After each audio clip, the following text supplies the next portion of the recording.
Bismillahirrahmanirrahim. Assalamualaikum warahmatullahi wabarakatuh. Apa kabar teman-teman semua? Semoga sehat selalu, tetap semangat untuk mengejar cita-cita. Pada kesempatan kali ini, kita akan membahas terkait dengan manajemen risiko lembaga keuangan bukan bank, terutama pada asuransi. Penerapan manajemen risiko asuransi mencakup 5 hal. Yang pertama, terkait dengan pengawasan aktif oleh Dewan Komisaris dan Direksi Asuransi. Yang kedua, kecukupan kebijakan prosedur, adanya pengukuran dan penetapan limit risiko. Yang ketiga, terkait dengan kecukupan proses identifikasi, pengukuran, pemantauan, dan pengendalian risiko. Yang keempat, sistem informasi manajemen risiko, dan yang kelima, adanya sistem pengendalian intern. Ini merupakan 5 hal terkait dengan penerapan manajemen risiko asuransi. Otoritas Jasa Keuangan atau OJK telah membuat beberapa ketentuan terkait dengan manajemen risiko pada asuransi, atau lebih lengkapnya terkait dengan perusahaan asuransi secara umum, asuransi jiwa, dan asuransi, maka ada beberapa risiko yang harus diterapkan atau menyusun beberapa strategi manajemen risiko untuk menghadapi risiko strategi, risiko operasional, risiko aset dan liabilitas, risiko kepengurusan, risiko tata kelola, risiko dukungan dana, dan risiko asuransi. Ini merupakan beberapa risiko yang dihadapi oleh perusahaan asuransi secara umum, asuransi jiwa, dan perusahaan reasuransi. Penerapan manajemen risiko akan optimal ketika ada pengawasan secara aktif oleh Dewan Komisaris. Nah, di sini Dewan Komisaris dan Direksi Asuransi harus melakukan beberapa tindakan. Yang pertama, terkait dengan memahami risiko yang dihadapi oleh perusahaan. Yang kedua, memberikan arahan yang jelas. Yang ketiga, melakukan pengawasan dan mitigasi risiko secara aktif. Yang keempat, mengembangkan budaya manajemen risiko. Yang kelima, memastikan struktur organisasi yang memadai. Berikutnya, menetapkan tugas dan tanggung jawab yang jelas pada masing-masing satuan kerja. Dan yang berikutnya, memastikan kecukupan kuantitas dan kualitas sumber daya manusia untuk mendukung penerapan manajemen risiko. Sehingga Dewan Komisaris dan Dewan Direksi ini harus secara aktif melakukan beberapa tindakan tersebut. Manajemen risiko dapat optimal ketika adanya pengawasan dari Dewan Komisaris dan Direksi yang secara aktif melaksanakan kewenangan dan tanggung jawab.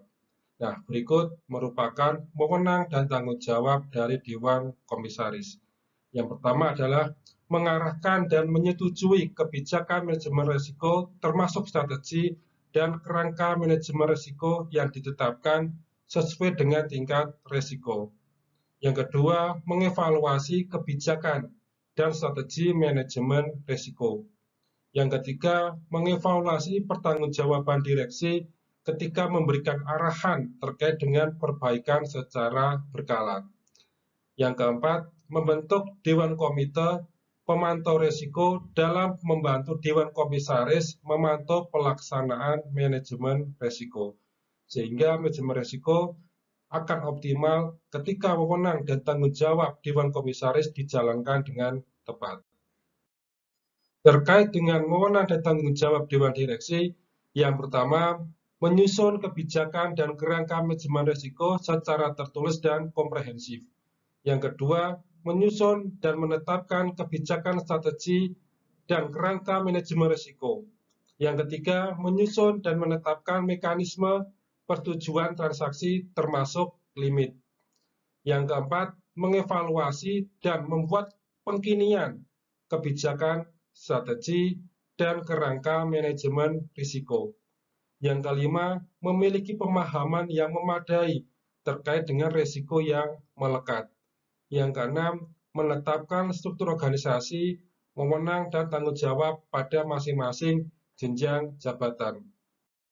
Yang ketujuh, terkait dengan bertanggung jawab terhadap pelaksanaan kebijakan, strategi, dan kerangka manajemen risiko. Yang kedelapan, memastikan seluruh risiko telah ditindaklanjuti, serta yang kesembilan, memastikan adanya langkah-langkah perbaikan atas permasalahan dalam kegiatan usaha. Yang kesepuluh, mengembangkan budaya manajemen risiko termasuk kesadaran risiko. Jadi penting bagi semua orang yang terlibat dalam suatu perusahaan atau dalam lingkup perusahaan asuransi menyadari adanya risiko, memiliki jiwa kesadaran risiko. Serta yang terakhir, memastikan kecukupan dukungan dana dan infrastruktur untuk mengelola dan mengendalikan risiko. Ini merupakan wewenang dan tanggung jawab Dewan Direksi. Terkait dengan kecukupan kebijakan, prosedur, dan penetapan limit, maka di dalamnya harus memuat terkait dengan strategi manajemen risiko asuransi. Yang dua, terkait dengan tingkat risiko yang akan diambil dan toleransi risiko, juga adanya kebijakan dan prosedur, serta penetapan limit. Dalam risiko strategi pada perusahaan asuransi, maka perlu dilakukan beberapa proses manajemen risiko strategi, yaitu yang pertama adalah identifikasi risiko strategi asuransi, di mana terkait dengan asuransi harus mengidentifikasi dan menata usahakan penyimpangan sebagai akibat tidak terrealisasinya atau tidak efektifnya pelaksanaan strategi usaha maupun rencana bisnis yang telah ditetapkan. Yang kedua, terkait dengan pengukuran risiko dan strategi asuransi, maka dapat digunakan beberapa indikator kesesuaian strategi dengan lingkungan bisnis, posisi strategis perusahaan, proses penyusunan dan penetapan strategi, serta penerapan rencana strategi. Yang ketiga, terkait dengan pemantauan risiko strategi, maka asuransi harus mengembangkan implementasi strategi secara berkala, serta terkait dengan adanya pemerhatian terkait dengan pengalaman kerugian yang pernah terjadi. Yang keempat, adanya pengendalian risiko strategi asuransi.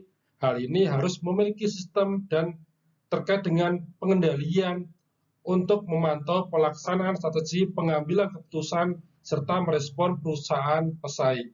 Sehingga dengan adanya beberapa langkah ini, risiko strategi dapat diminimalisir. Terkait dengan risiko operasional, maka proses manajemen risiko operasional asuransi meliputi adanya identifikasi risiko operasional.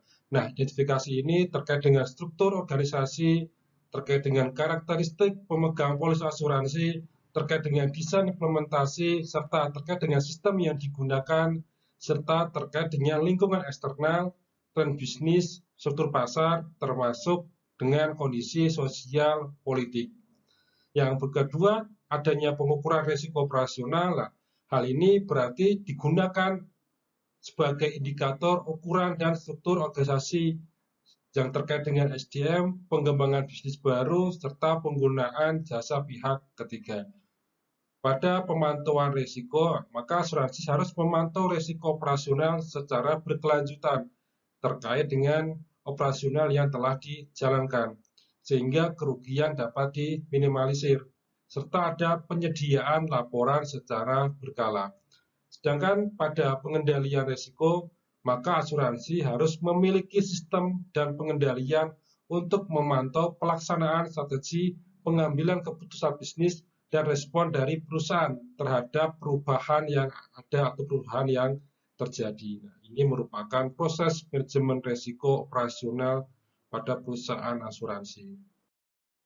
Pada risiko aset dan liabilitas, maka penerapan manajemen risiko aset dan liabilitas di asuransi mencangkup yang pertama adanya pengawasan aktif direksi dan dewan komisaris, yang kedua kecukupan kebijakan, prosedur dan limit, yang ketiga kecukupan proses identifikasi, pengukuran, pemantauan dan pengendalian risiko, juga terkait dengan sistem informasi manajemen risiko aset dan liabilitas dan sistem pengendalian internal secara menyeluruh. Dalam penerapan risiko aset dan liabilitas, pengawasan aktif oleh Dewan Komisaris dan Dewan Direksi yang pertama terkait dengan sumber daya manusia. Sumber daya manusia merupakan salah satu pokok yang penting dalam menjalankan strategi. Maka kita harus secara aktif mengawasi karyawan atau sumber daya manusia yang ada. Apakah sudah menjalankan sesuai dengan ketentuan, sudah menjalankan sesuai dengan kewenangan, sudah menjalankan tanggung jawab atau belum. Atau mungkin beberapa sumber daya manusia tidak menjalankan secara optimal, maka perlu dilakukan pengawasan aktif. Yang kedua, terkait dengan organisasi manajemen aset dan liabilitas, maka beberapa pihak asuransi membuat bidang khusus atau membuat unit kerja khusus terkait dengan pengelolaan aset dan liabilitas.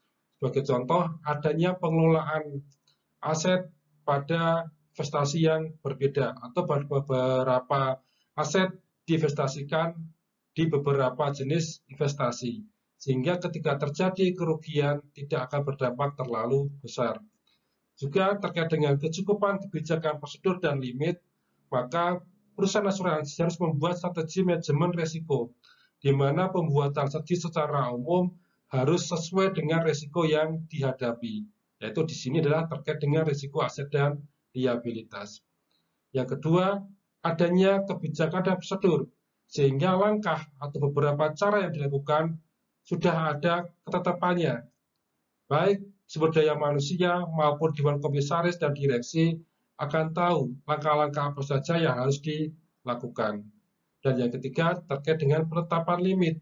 Penetapan limit adalah untuk menghindari risiko yang paling kecil, atau juga terkait dengan menghindari risiko dengan batasan tertentu. Maka penerapan risiko aset dan liabilitas pada kecukupan proses identifikasi, pengukuran, pemantauan, dan pengendalian risiko harus dilakukan identifikasi secara menyeluruh, di mana informasi yang didapatkan akan menjadi suatu hal yang penting sebelum dilakukan pengukuran. Nah, setelah dilakukan pengukuran, akan diketahui beberapa potensi risiko yang memiliki nilai tinggi, sehingga hal ini perlu dilakukan pemantauan dan pengendalian.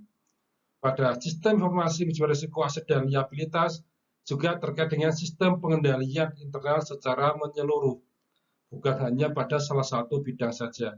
Hal ini adalah untuk menetapkan bahwa risiko yang dihadapi oleh semua satuan kerja, bukan hanya pada satu bidang kerja saja. Terkait dengan risiko pengurusan, merupakan risiko kegagalan dalam mencapai tujuan akibat kegagalan asuransi dalam memelihara komposisi terbaik terkait dengan pengurusan yang memiliki kompetensi dan integritas tinggi. Nah, apa saja tujuannya adalah memiliki kepastian atau memastikan bahwa asuransi memelihara komposisi Dewan Komisaris dan Direksi yang terbaik, yang memiliki kompetensi dan integritas yang tinggi, sehingga target yang ditetapkan oleh perusahaan asuransi dapat tercapai dalam kurun waktu yang lebih cepat atau sesuai dengan waktu yang telah ditetapkan. Maka pada pengawasan aktif Dewan Komisaris dan Direksi, yang pertama kita harus memastikan kewenangan dan tanggung jawab Dewan Komisaris. Dengan menetapkan kewenangan dan tanggung jawab Dewan Komisaris, maka risiko kepengurusan bisa diminimalisir. Karena di sini peran penting dari Dewan Komisaris dan Direksi adalah mengetahui struktur organisasi dan memastikan bahwa orang-orang yang berada di struktur organisasi telah menjalankan sesuai dengan tanggung jawab. Yang kedua, organisasi dan manajemen risiko kepengurusan ini merupakan hal yang tidak bisa dipisahkan. Karena organisasi berisi terkait dengan orang-orang yang bertanggung jawab, orang-orang yang kompeten di bidangnya, sehingga organisasi dapat berjalan dengan baik. Yang kelima, terkait dengan kecukupan kebijakan prosedur dan penetapan limit, maka kita harus menyusun strategi manajemen risiko yang tepat, serta memastikan bahwa kebijakan dan prosedur sesuai dengan risiko yang akan dihadapi pada risiko kepengurusan. Pada hal ini, Dewan Komisaris dan Dewan Direksi memiliki peranan yang sangat penting dan memiliki peran yang sangat besar. Sama dengan beberapa risiko yang lain, Pada risiko kepengurusan, kita juga harus menetapkan identifikasi, pengukuran, pemantauan, dan pengendalian, serta terkait dengan sistem informasi manajemen risiko, di mana informasi yang diterima atau informasi yang didapatkan harus secara utuh, informasi yang sebenarnya, bukan informasi yang disembunyikan. Karena dengan informasi yang terbatas, informasi yang tidak lengkap, bisa mengalami kegagalan dalam pengendalian internal secara menyeluruh, terutama terkait dengan risiko kepengurusan. Terkait dengan risiko tata kelola merupakan potensi kegagalan dalam pelaksanaan tata kelola yang baik. Juga terkait dengan ketidaktepatan gaya manajemen, lingkungan pengendalian, dan perilaku dari setiap pihak yang terlibat secara langsung maupun tidak langsung. Tujuannya adalah meminimalkan risiko tidak terlaksana tata kelola yang baik.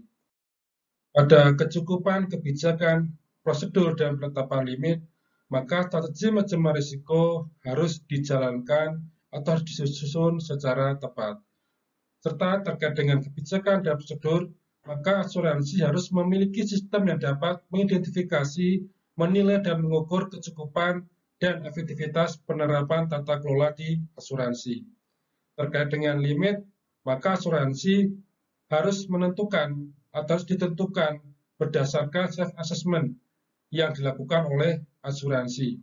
Misalnya terkait dengan limit transparansi penerapan tata kelola asuransi yang baik. Maka pada kecukupan proses identifikasi, pengukuran dan pemantauan dan pengendalian risiko, kita melakukan beberapa identifikasi dan analisa terhadap beberapa faktor yang meningkatkan eksposur risiko tata kelola. Misalnya terkait dengan ketersediaan dan kelengkapan pedoman tata kelola, adanya keterbukaan dalam pengungkapan dan penyediaan informasi. Pada pengukuran, maka kita bisa menggunakan beberapa indikator kelengkapan pedoman tata kelola yang memadai. Serta pemantauan dilakukan sebagai fungsi memantau dan melaporkan risiko yang terjadi. Pada kegiatan yang terakhir terkait dengan pengendalian, maka perusahaan asuransi harus memastikan bahwa pedoman tata kelola dapat dipahami dan dijalankan oleh semua orang yang terlibat secara tepat. Pada sistem pengendalian internal menyeluruh, kita bisa berpedoman pada 5 komponen Committee of Sponsoring Organisasi of the Tradeway Commission atau COSO.